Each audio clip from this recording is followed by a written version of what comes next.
First on the work session is a discussion of goals. This is on the agenda for many months, is my understanding. I had the opportunity to meet with Vice Mayor Seelock last week, so he and I kind of just flushed out some general items that I thought would be a good starting place. I don't believe we should spend more than maybe 10 minutes tonight on this. We could probably spend 2 or 3 meetings on goals and whatnot. So if you guys would indulge us, I think it'd be a good place. Let us start with a list that we've come up with. And I believe, Joe, we've talked about maybe having a separate work session just on goals. You want to talk to council about that? Yeah, actually, that is actually on item, tonight's item for discussion with the budget calendar. One of the things that we're trying to nail down is a date, August 19th possibly, as a work session to start at 5 o'clock to do some goal setting. The idea behind this is to get council's vision and goals before we go into the budget year, so that we can gear our budget towards council's direction. So what we're looking at really is trying to get a confirmation from council if August 19th from 5 to 9, if that would be doable. Talking with the mayor and vice mayor, it's always difficult to get council together on a Saturday. So the idea is to incorporate a work session and start it early. And I do believe that 4 hours would be adequate enough time for council to vet some goals and visions. Yeah, I prefer to do it on a work session night, so I can do that night. Good. Okay, with that, Bill, do you want to start down the list August 19th. that we, some of the items that we discussed? First of all, I think we need to say that these are short-term goals. These are immediate. These aren't long-term. Long-term means that you actually do some planning for years out. So these are the short-term goals. One of the first ones we talked about was workforce housing. I had the opportunity as ADA director when I first retired and came back from Germany and Iraq. The workforce housing I substituted in the schools, and what I found out was young teachers cannot and will or do not have the opportunity to rent property in this community. And I mean, the evidence that we're seeing today is the 55-60. You can say it's salary or whatever, it's always other issues that go with it. But my main concern when I sponsored this before the other directors of the EDA was to point out that we have a lot of low-income housing that teachers do not qualify for. So at that point, we turned it to the EDA director herself to look into this opportunity. So that's where we're at. The discussion eventually came about Mr. Tewalt rescinding what we had voted for previously, and my position was very clear. I didn't like the word rescind. Finding information is appropriate in my mind, but I think we also have a legal issue that we asked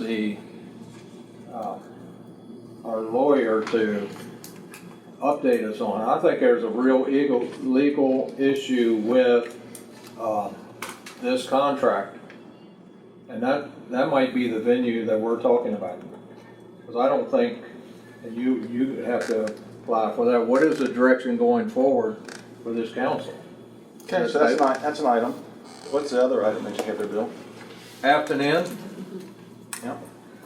Crooked Run, Crooked Run, West. Crooked Run. No, wait, we're talking about the North. mixed use. Yeah, north. Crooked Run North. Happy Creek.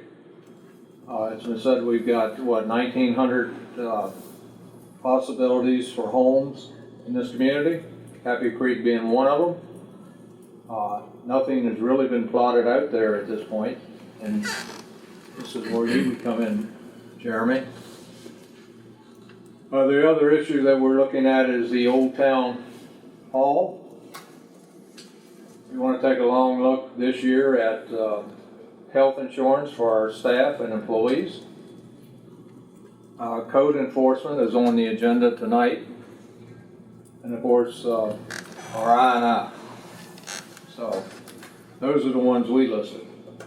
Yeah, so that, again, those were just in an effort to get something started on our list, and the thought would be that we could continue to add more from what other council members would like to add, and then we'll prioritize. So with that said, let's go around the room and just see if any goals come to the top of your head. Gene? Well, you know, since I was public works director for a long time, our streets are just fall apart. And I think we need to find a way to either borrow money or some way that we can go in and repair the streets that are really needing major repair at this point. You know, if you let them go too far, that means you got to restructure them completely. And I'd like to see us, you know, consider somehow, and I'm not sure how at this point because of our financial situation, but I'd like to see us somehow get some money set aside strictly for repaving and repairing the streets, whether we tar and chip or slurry or whatever we do, the asphalt, because we're losing some of our streets in some of our major subdivisions. So I'd like to see that put on an agenda somewhere. I know we've talked about, well, we haven't talked about it, but the amount of subcontractors in public works. I'd like to get a better handle on that. That may not necessarily be a goal, but I think that's something we ought to have a discussion about as well. That's a good comment, Gene. Good thought. Gary, did you have anything that comes top of mind? Yes, sir. I think we need to start looking at Hadley Creek Phase 2. It's going to be quite the ticket, and we soon going to have to start doing something about that. That's in the mill. Our streets, I'm with Gene on that one. We got a lot of our streets are falling apart, and we need to figure out a way to find funding for that. And I would like for us to look into maybe if we can look into self-insuring to help our health insurance out for our employees. I don't know if it'll be a possibility, but it's worth looking into without question. And again, the workforce housing, we definitely need to see some movement on that here pretty soon. Good thoughts. Anything else, Gary? That's it. I was speaking to some people about maybe we should look into seeing if we can find somebody to help us bring business in. Someone other than the EDA. I don't know. But yeah, we need somebody to go to Washington and go to Richmond and just help marketing our town. That would be worth looking into. Thank you, Mr. Gillespie. Mr. Wallace, you had something. Did you want to inject something? I think you was talking about Happy Creek Phase 2. Yeah, I just want to let council know, we did submit smart scale funding last year for Happy Creek Phase 2 and Phase 3, and we did not score well at all, and therefore we did not receive any funding. Talking with staff, what our direction is now is we're getting ready to issue an RFP for the design of Phase 2. We could get this, we may have the funds already encumbered to be able to do this design, and therefore next year when funding starts again for Smart Scale, that will improve our scoring. And Smart Scale is the preferred method, in my opinion, because it's 100% funded through VDOT. It's not a revenue sharing. So staff and I are in a position that we'd like to get our score up on the Smart Scale for next year, and the design of the road being completed is going to go a long way on that. So staff is working on that piece. Thank you.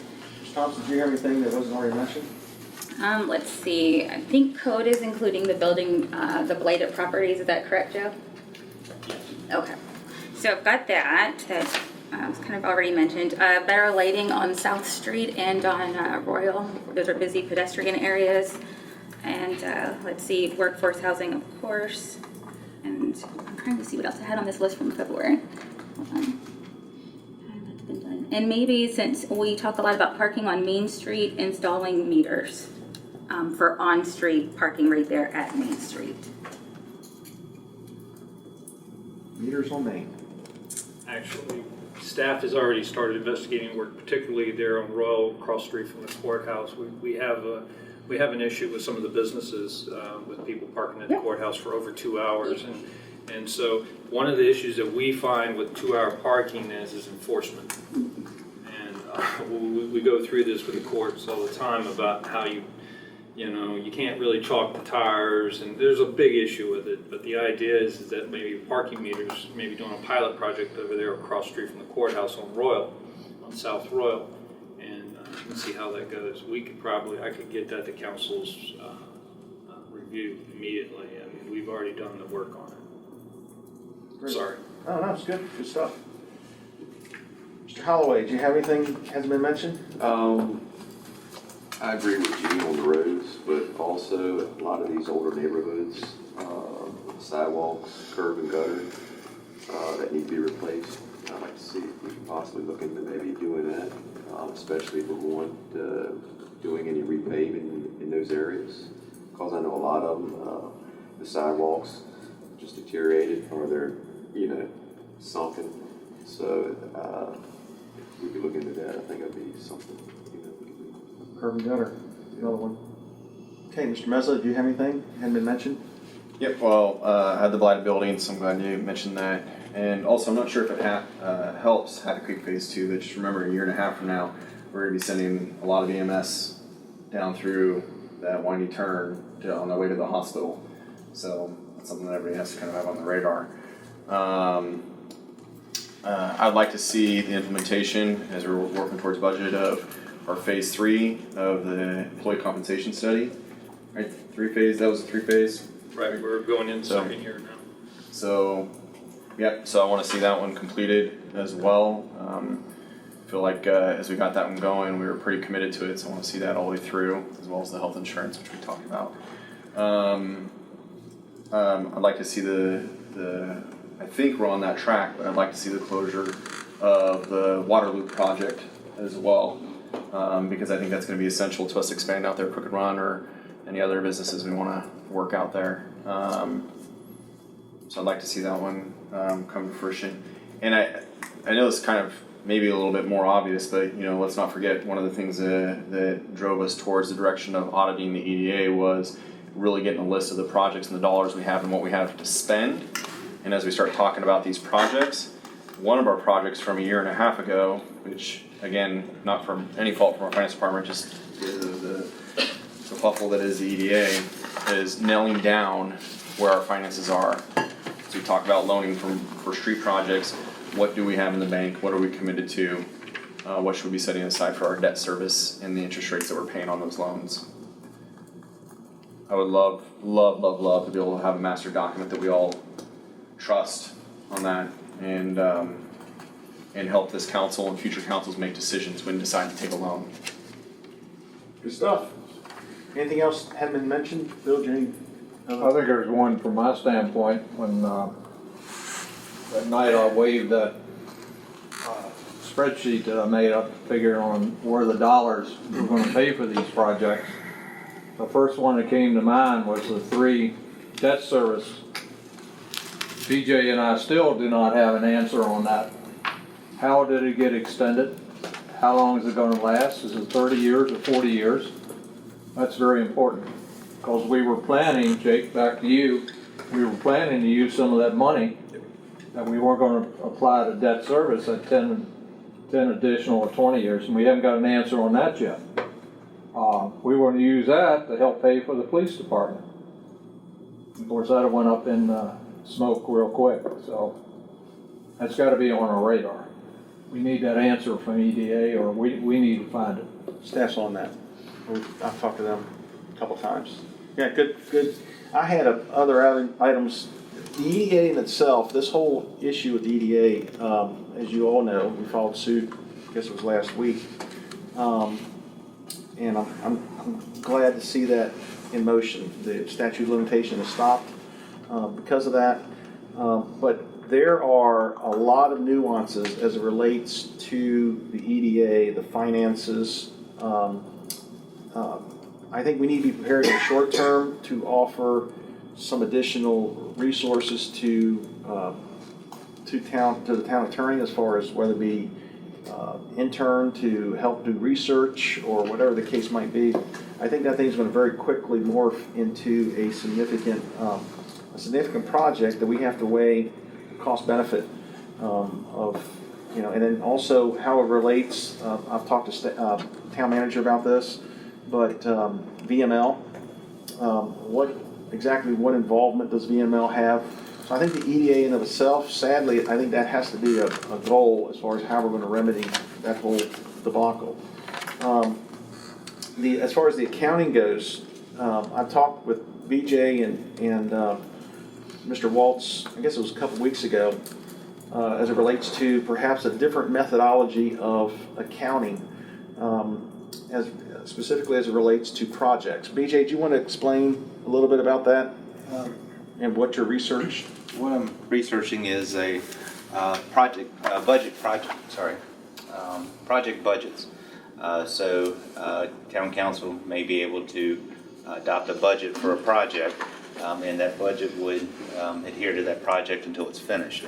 Doing a little bit of research to see what it would entail, what we need to do, what guidelines, policies, mandates we have to follow.